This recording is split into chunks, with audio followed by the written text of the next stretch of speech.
I've been told by everybody up on this roof that they're all off the roof. I am on the roof of exposure 4. Got fire through the roof of the fire building in the entire rear section.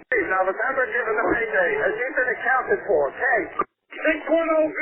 That was the mayday. 610B. I'm here. We got a fire. 1.5-story, single-family dwelling. Fire shown from the second floor. Give me a second alarm on this. Coming up to the top floor. I got people hanging out the top floor windows with a baby. Commercial building. A lot of fire, a lot of smoke. Go ahead and strike a third alarm on my orders on this. Got people on the front fire escape here with windows vented below them. We need somebody up there. Yeah, let them know we got a job. I'm pulling up now. Second alarm, I got a 1-story single-family frame. Heavy fire showing from the attic. So we're using all hands. We got one line stretch, fire on the 4th floor, second line being stretched. Primary searches are underway. Hey, welcome back to Old School. I'm Chief Rick Lasky, along with my best buddy, Chief John Salka, and we've got another Old School podcast episode for you. Again, we've said this probably 50 times already over the past couple of years, John. We make this stuff up on the fly.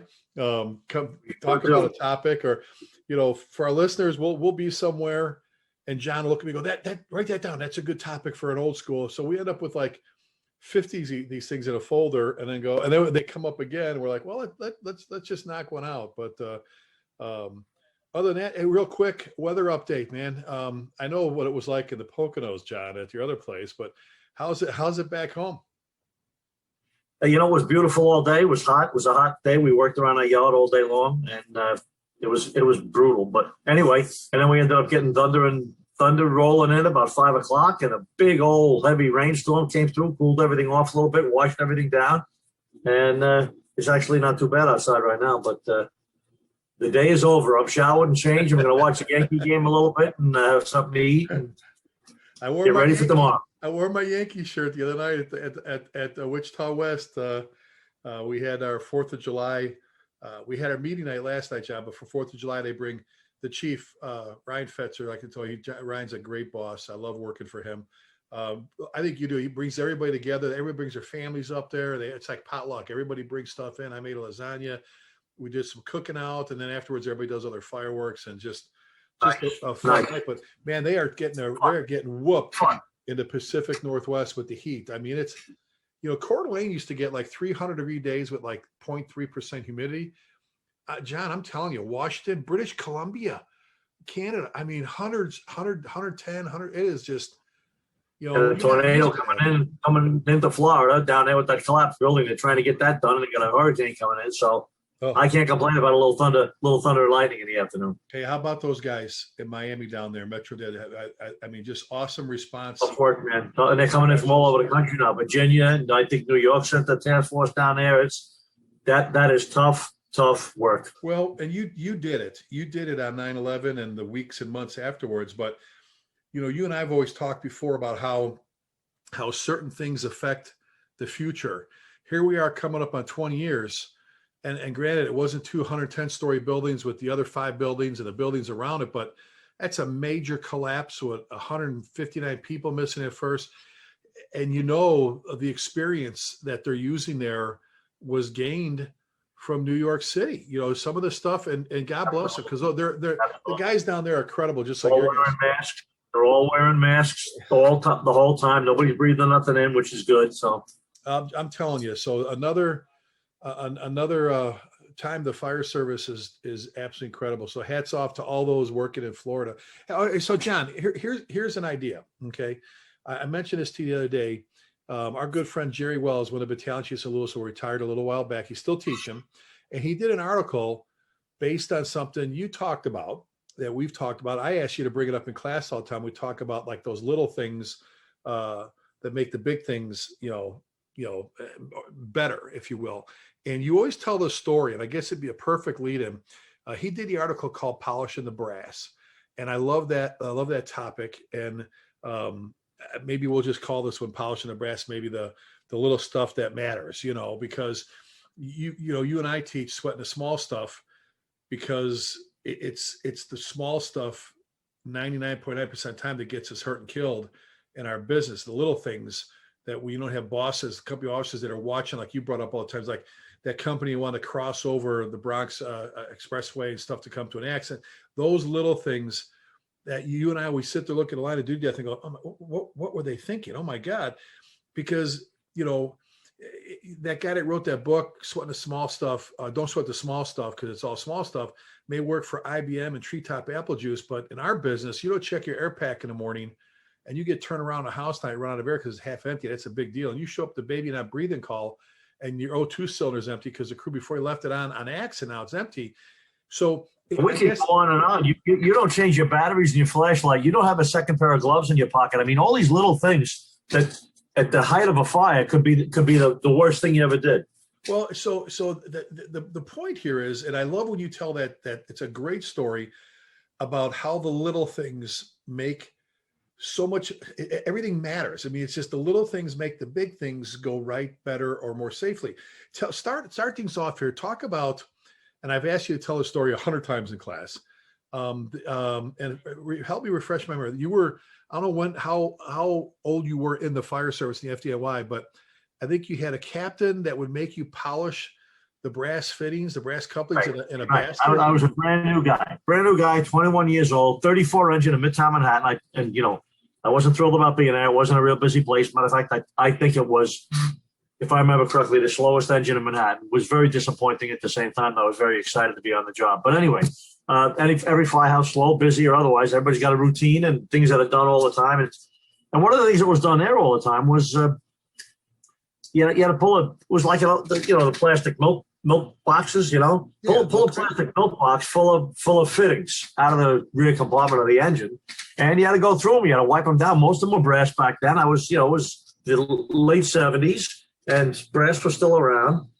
Polish the brass, pull them all out. This double females and double males, and you name it, everything was there. And it's polished with the brass cream, with the jar, the white polish. White brass polish on there, set them all down. When you get to the last one, go back to the first one again, start buffing them up and cleaning them. Now there was a bunch of them, 20, 30 of them, who knows how many. The box was full. It was about 100 pounds full of stuff in it. And, you work a couple of Mondays, and before you know it, you're doing this over and over. So after a while, I was noticing that I'm polishing them for the second time. Like, I polished them last Monday. I just happen to be working again this Monday. And like, I just did these things. Nobody's even touched them since I polished them. They are still gleaming and polished. Why am I polishing them again? But as you and I both agree, when you're told to do something, you do it. There's a reason for everything, even if you don't understand it. And sure enough, I eventually did come to find out what it was all about. So one day, months later, and I'm still doing it. It's not just me. All the probies are doing it. And What Works Monday Day Tour is doing it, right? And we're all saying the same thing. What the hell is this about? We're like, maybe the captain owns, stock in the brass polish company or something, because we're using that stuff up pretty good. But anyway, so I'm up in the office one day, filling out a mutual form or getting some information from the officer on duty, and he was on the phone. And I was quietly looking through the file drawer, getting a piece of paper for something. And all of a sudden he says, I don't know, let me check. Hold on a second. Salka, what do we got in that fittings box down there? How many of these? How many of those? How many of these? How many of those? And I just recited it to him. I didn't even look up from the drawer. Oh, we get 10 of those, Cap, 11 of those that you're asking about, 12 of the other ones, 15 of those, and 9 of those, And he's like, okay, good. You get that, Tommy? I just gave you one. And suddenly I realized that was the purpose of this polishing the brass. Obviously, it did keep the brass nice and polished, but it kept all of us probies, all of us young guys, who were always the guy to do it. The senior man in the driver were polishing the brass. It was always the young new guys. And turns out it was really just not a trick or anything like that, but it was just an effort to get our hands on those things and start looking at them. And we were just casually, unconsciously counting them and looking at them and touching them and feeling them and suddenly knowing how many of each we had and even what we had in there. And doesn't that though, John, and I love that story, doesn't that carry on or over to the rest of the rig? I mean, if you're doing that with the couplings and the fittings, all of a sudden the probies are building habits for the future. And all of a sudden now that little thing turns into, now they're looking at, how many guys you see open up compartments, right? When they're doing rig checks, John, they open up the compartment, they look, okay, everything's in there, boom, they close it. And they don't put their hands on anything. They don't pull it out or kind of organize things a little bit better, things tipped over, or you know what I'm saying? And when you don't touch it, you don't know if there's a burr on a coupling or somebody accidentally ran something over, didn't even know it, put it back in a compartment or something, whatever. Don't you think, though, that's the stuff that's got the makings of good habits for checking out the rig as a whole? Absolutely. And that's why we talk about that. I mean, we've both been officers, we've both been chiefs, and not only have we been broken in, but we've helped break new guys and gals in too. And that's what it is. It's the daily routine. It's all the little things that you do all the time. I mean, you know what from home too. When you put stuff back in your tool bench at home, when you get done washing a car, how you get done with the brush and the broom and the bucket and the soap and the little routines that we get into. Obviously, our routines are a little bit more important than buckets and soap. But we have routines for that too in the firehouse. We get the daily routine in the morning, the house cleaning and taking care of it. Obviously, we talked about checking the rigs and stuff like that. It's all part of it. But can't you see it? You're the BC standing in the street in the Bronx.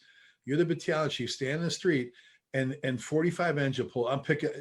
It's a bad company to pick because those guys are so awesome to use as an example, unless this could be great stuff. But 45 engine pulls up, and you don't see them going kerchunk, kerchunk, kerchunk, kerchunk through compartments looking for stuff. They know exactly what compartment to go to.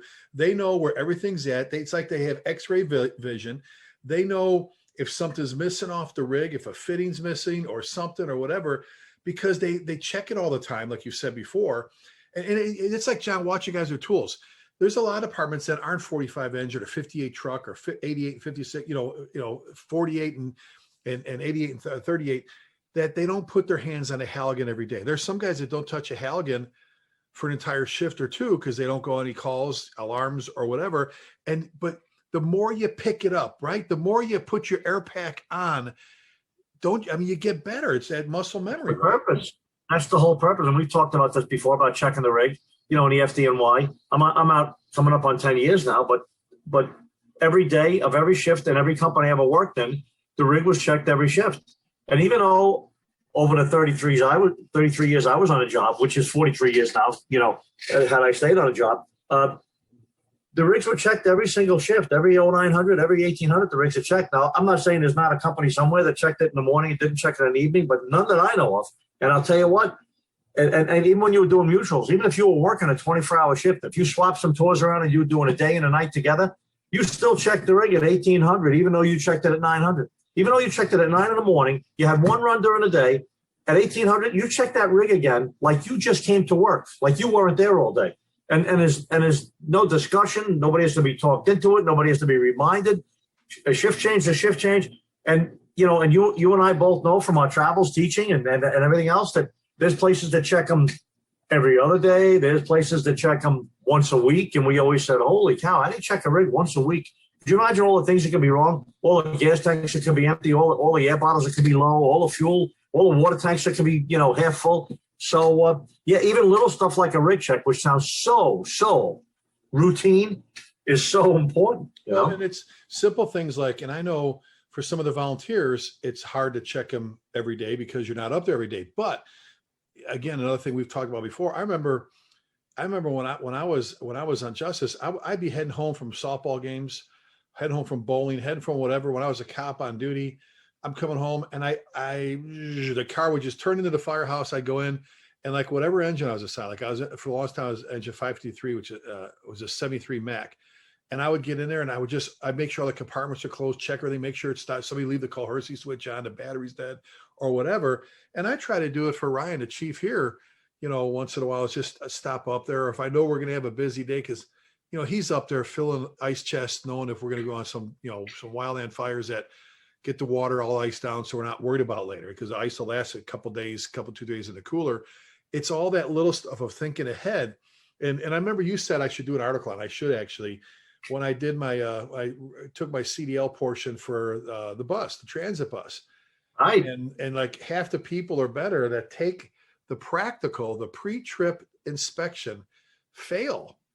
And I told you, I was like, it's absolutely amazing what you have to check before and after your tour with the bus. And you said, and we think it's a big deal and a pain in the ass to check a fire engine.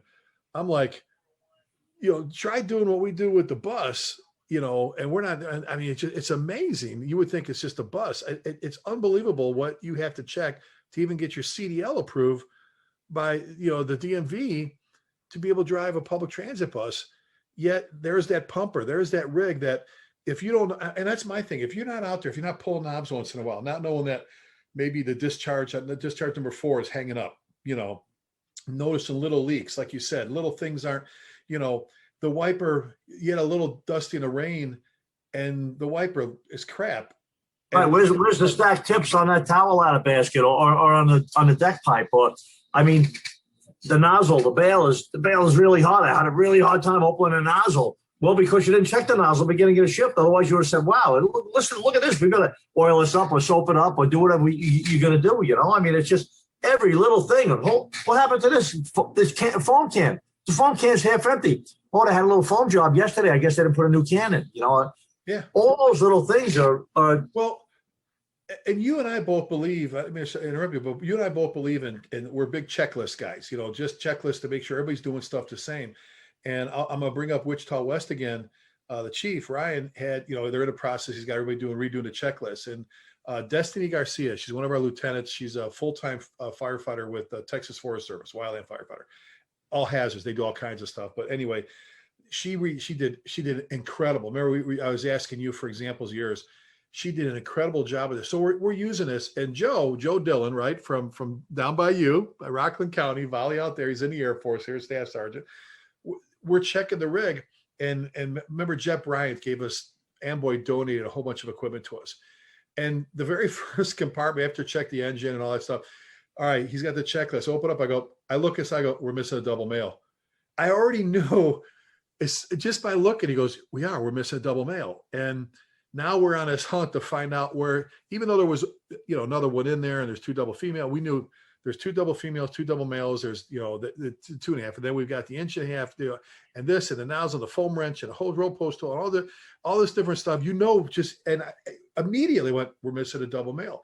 And that may seem like a big deal until you need the second one, or somebody loses the other one, and now you have nothing, and it's those little things. And I love the checklists. Some people I just love going here. Missing. Instead of in South Grove, they have a little clear plastic protector, but inside each compartment door, when you swing it open, is the list of stuff that should be in there. So even if you're cold, on the whole thing, you never opened that door before in your life. It's the first time you ever opened up, first night in the firehouse. You can look and read and count it, read it. Yep, there's 9 things. I found all 9 things in here. It's all good. Even if you know nothing about anything. Obviously, a check is more than just seeing the things that are present. And that's a good start, too, for places. And I told you about that other drill we had at South Blooming Grove one night. I think it was a cold winter night, whatever it was. We ended up staying inside, and we walked around the ladder truck. And we stopped at the first compartment behind the crew cab on the driver's side. And I had 5 or 6 or 8 guys there. I said, okay, Billy, name something in this compartment. The doors were closed. He said, okay, the power source in there. Very good. Very good. Tommy, what about you? Name something else. Name something else. And, of course, the more things they named, the less things that were left. And, of course, it got a little bit harder as time went on. And when they got all done, we swung it open and took each of the things out and then said, look at this. Nobody mentioned this and nobody mentioned that. There's 2 other things in here. Piled it all back in, next compartment. We did this for over an hour, going around the rig. And I'll tell you what, it was an eye-opener for a lot of them because they knew all the saws are in there and the hand tools are in there and there's some other hose in there. But they didn't know the other stuff that was behind the hose. They didn't know the stuff that was behind the blades in the saw compartment, So, and don't your guys so many little things. Don't your guys do what's it called, tool time or tool talk or something? Where you know what? Yeah, tool time. I just wrote an article last month. It just got published last month. Tool time, and one of the officers came up and said, "Hey, Chief, come here. I'm starting something new."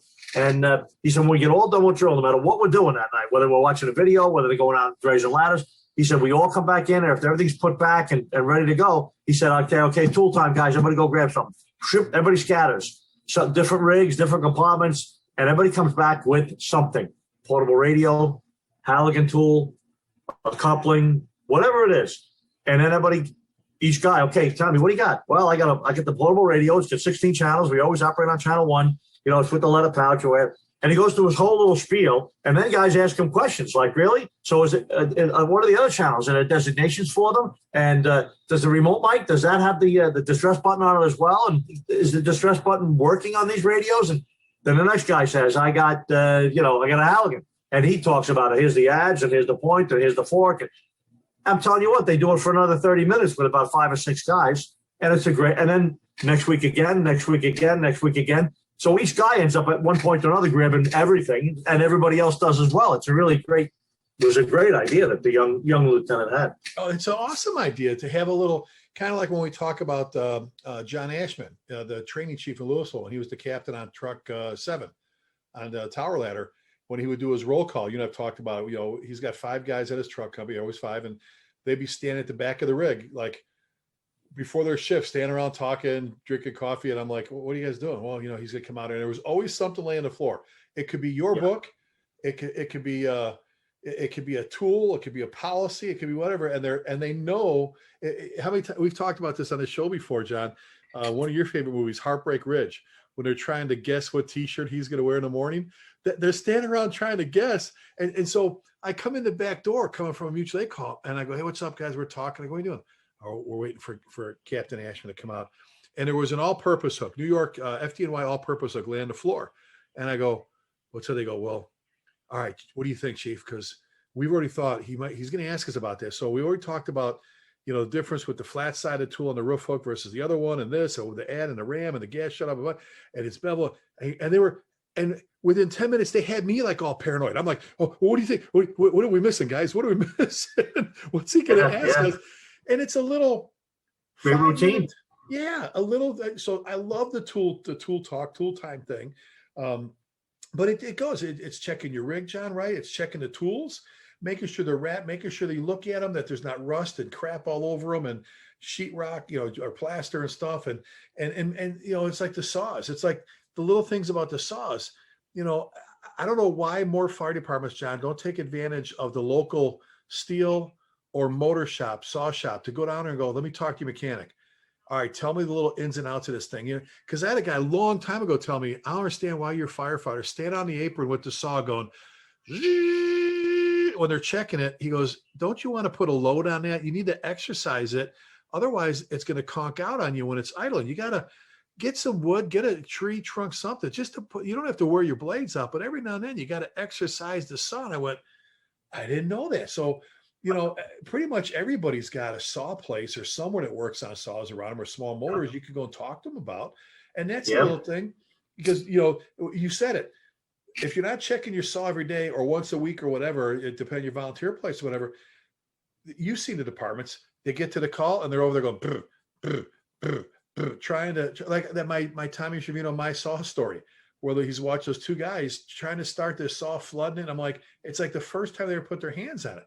But if you check the rig, if you check the stuff, if you run your saw and check your tools, that our good friend Curtis Burt, every single time they get back from a job, if the tools were shitted up, he was over there rewrapping them, John.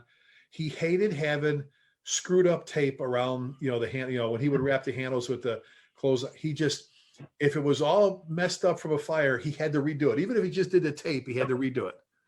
You never put a dirty tool away, man. You never do that. And it's not like, 2:00 in the morning, it was a long job, we're really tired, we're going to shower, get something to eat and hit the rack, and we'll get it in the morning. Nope.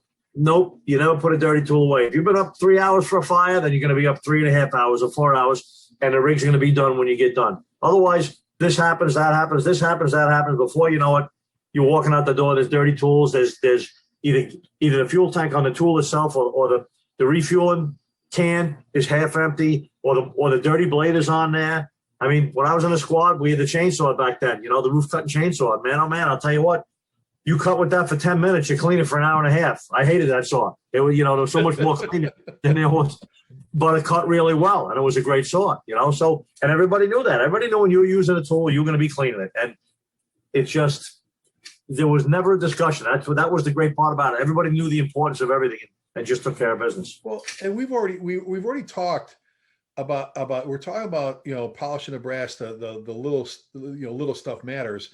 We talked about the fittings, then that carried into the compartments. So we talked about the saws and your tools and touching stuff and looking at stuff, and John, it's the rig, it's checking under the seats, around the seats, making sure there's the fuel cards in there. And we mentioned it before. We mentioned batteries and a flashlight, or that your flashlight's charged. Everybody's got rechargeable lights now for the most part. But, you pull it off, make sure it's charged, make sure the bulb isn't shot.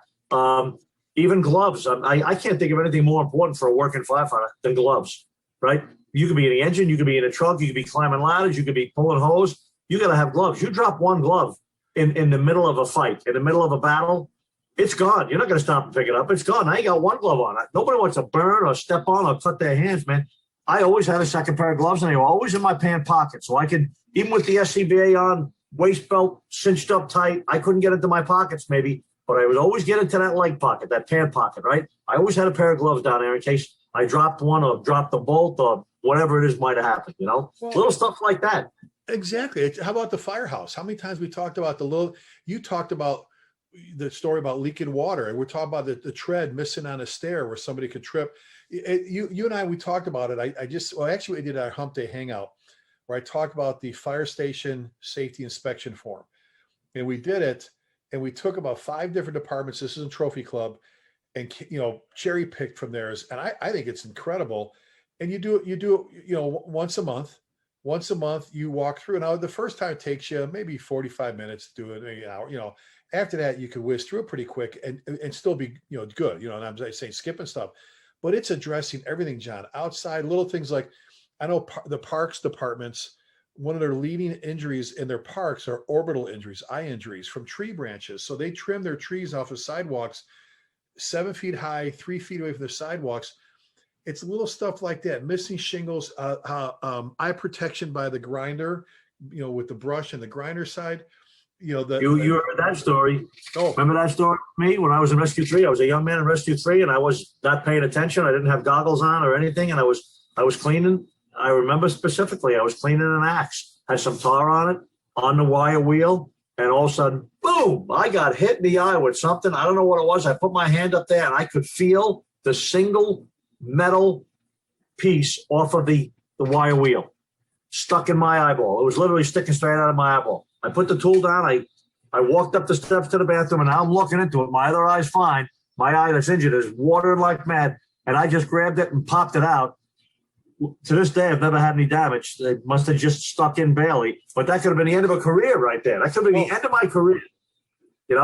Lose an eye, checking the tool or cleaning the tool is, and you know what? I must tell you, every time I walk past a grinder with a wire wheel on it for the rest of my career, lieutenant, captain, battalion chief, if I walk past it and saw somebody using it without goggles on it, I would tell them something. Or if I walked past it and it was sitting there idle and I didn't see a pair of goggles right there, I would say something to the officer. Where's the goggles for that grinder? What? There should be a pair of safety. Oh, they're right there, chief. Oh, okay, I didn't see them. You got to do it.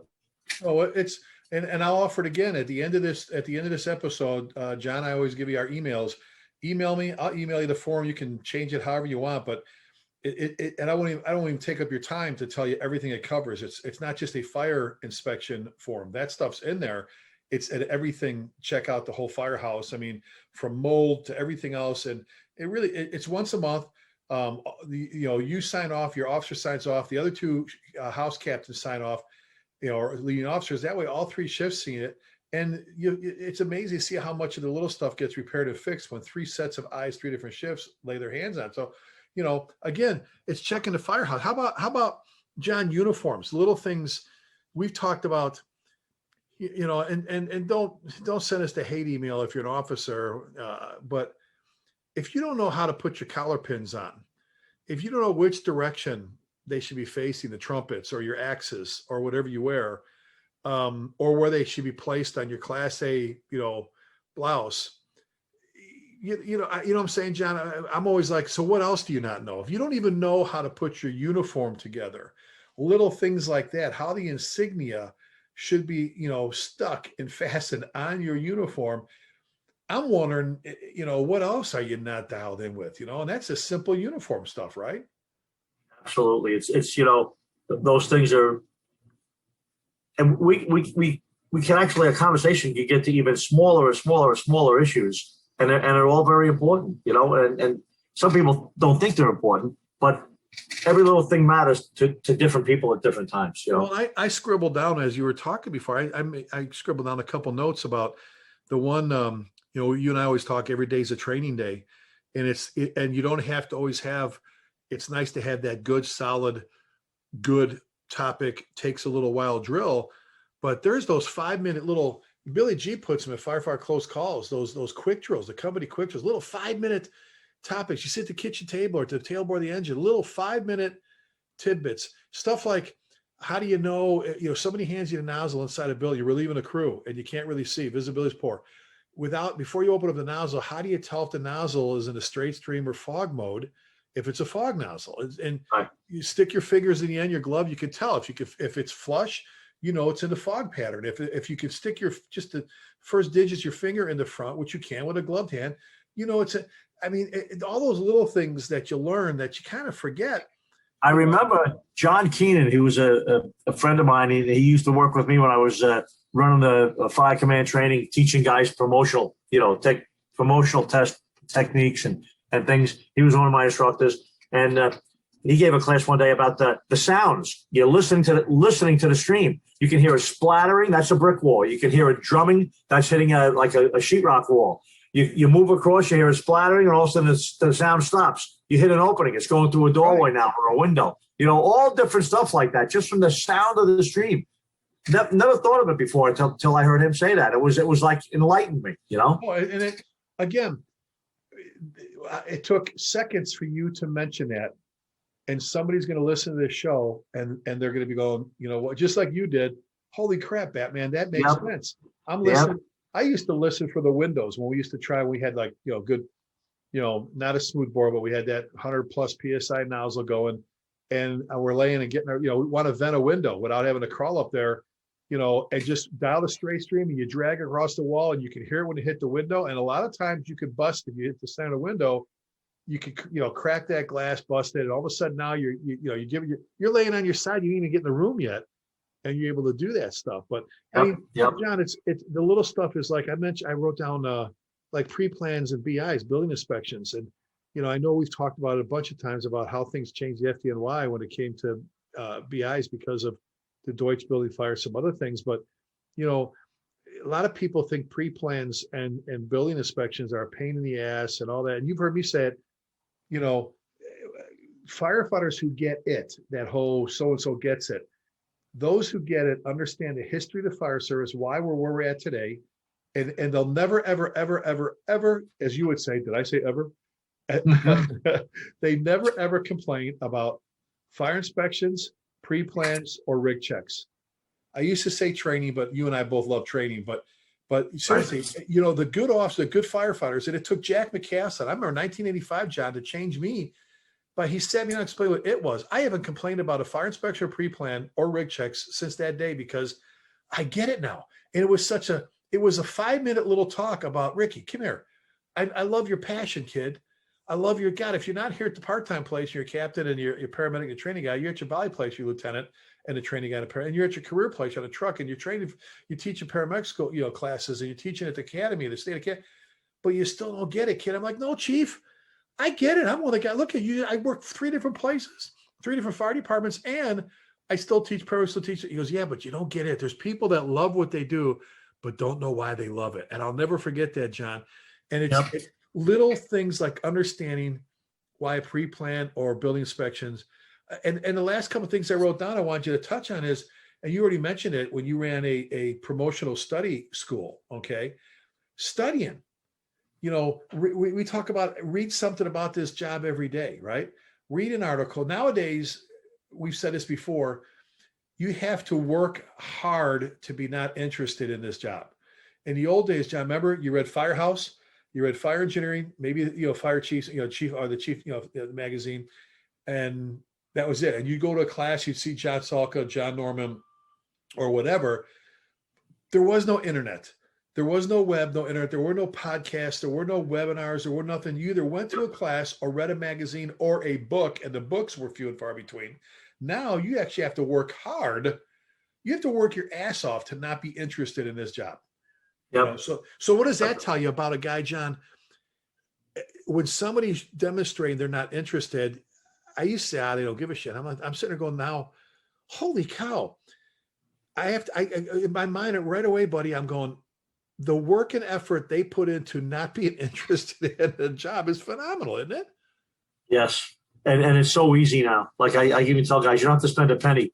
to be into the job. You just go online, you can watch videos, you can download lesson plans, you can download graphics on how to build props for training, you can listen to radio transmissions, you can go to NIOSH and read about, or go to close calls. I mean, it just never ends. It never ends. Well, and, exactly. And the last thing I wrote, and I want you to specifically touch on this because, I do the whole pride and ownership thing. When we talk about polishing the brass, the little things, the little stuff matters. Talk, John, briefly about your image, the department's image, and our image, the fire service image, and the little things you can do that put us all in the right spotlight, if you will. The little things that build good images for individuals and departments and the fire service as a whole. Some of the things we already mentioned, right? How people dress, about uniforms, about the condition of the firehouse, the apparatus. And I have to tell you, I was in Los Angeles City, visited the Los Angeles City Firehouse, and it was 27, if I remember correctly. It turns out 27 is right next to the old 27, which is now the museum, the fire museum. Okay. Well, so we stopped by 27, and it was like something. Well, first of all, it was like Emergency. with the old show that we used to watch, right? But it was so squared away. It was almost like a movie set. The rigs were absolutely, they literally were a couple of guys with the red rags, polishing the rigs, chrome wheels on. They had a tiller truck there. 27 was a tiller truck, and it was an engine. If I remember correctly, LA City's got like 27 engine and 227 engine. You know what I'm saying? It's like they run them in pairs, and one supplies and the other one lays the supply line. And but the bottom line was they get the wooden ladders that they actually build themselves in their own wooden ladder shop. Everybody was exactly in the exact proper uniform, button up. There wasn't anybody with one button more open at the top, like you see the baseball pitchers now with 2 or 3 buttons open at the top when they're pitching. Drives me crazy. But these guys all had, guys and gals, all were so squared away. Everybody had short sleeve shirts on because it was short sleeve shirt season. And I'm telling you, I was beside myself. It was so perfect. And I said, and people think the same thing when they stop by the firehouse with the Girl Scouts, or when they stop by with their young son who's interested and he's getting ready to graduate high school. He wants to visit a firehouse. Or people just walking by that live in a neighborhood. They too are so impressed with, did you see the firefighters, how neatly they're dressed, Tommy? Did you see that the floors were really clean and it's important to keep the place nice? And I was just very impressed with that because it was, now I've also heard that there are firefighters from the West Coast sometimes that come to the East Coast and walk into a New York City firehouse. And what I might consider a really clean, beautiful place, they might consider, oh my God, it looks like a vacant building. Some of the old 100-year-old firehouses that are just sort of worn out and don't look so good to some people. But still, keeping things clean and neat and organized and checked out is all a reflection on the fire service in general, or that company, or even you personally. So I've always told guys. Exactly. Whether you're driving, those same guys driving down the street with your rig looking good, not all crapped up. When you step off the rig, do you look like you know what you're doing? Are you organized? We nowadays YouTube can make or break you, man. YouTube can make you out to be, incredible, we've seen it. Yep. Or it could be like, I hope that's just a moment for them. But I love that. I just, now, do you have to be like, I'm just saying, your guys, 45 engine, I've watched them umpteen times. How, I mean, they step off the rig. Like it's actually fun to watch it. It's actually fun to watch. Operationally, tactically, there's nobody better. There's nobody better. I'm telling you right now, they might have a 100-year-old firehouse, or maybe they don't have the newest rig, but everybody is right on top of their game. Everybody's on that rigging out the door fast. Everybody's got the tools in their hands when they get off if they're in a truck, or they're right at the back step ready to stretch if they're in the engine. Nobody's saying, I forgot my flashlight. Oh, my radio's back on the charger. Nothing. Never happened. Put their face piece. You could see a guy or gal on the front lawn, and we always talk about them. And if they're listening, you guys are Stockton, California. I tell people all the time, you need to watch their videos because they're amazing how, oh my God, they hit the ground boom. I mean, they just every step, everything, every tool. Regimented. Oh Yep. my God. It's amazing to watch those guys and gals go to work, man. You know, And that should be your goal. If you're listening, that should be your goal. That should be what you're shooting for, you know? Oh, so well, all right. Any closing thoughts? We talk about we're going to call this one what? Polishing the brass, the little stuff that matters. Any closing thoughts, buddy, on that topic? I think we covered. Just to reemphasize the point that we already made right at the beginning was the little things matter. Don't skip the little things, you know? You don't wash a whole big car and then not clean the wheels or not do the white walls, right? Same thing at work. You got to pay attention to all the little details. Exactly. If you want a copy of that fire station safety inspection form, just email me. Well, speaking of that, John, email, they can get a hold of you yet? Yeah, if you want to get a hold of me, it's chiefjohnsalka@gmail.com. And I want to add something tonight. I have a new audio book out. You beat me to it. You beat me to it. I was just going to do it. And all you got to do is go to Tantor.com. If you go to Tantor.com and type in my name, Salka, it'll come right up. It's first in, last out. Amazingly, it's the first book I wrote back in 2003. We just got done recording it, and I narrated it. So if you're not bored to death by listening to me, it is available as an audio book now. So I'm pretty happy with that, and it's Tantor.com. Well, and you can go to my Facebook, both of my Facebook pages, and my Twitter account, and I posted it on there as well. I know you did, but I posted it. Thank God you're married to a genius who is able to show you how to share your stuff. Every time you post it, like, John, I can't share it, but I'm still figuring this out. You know?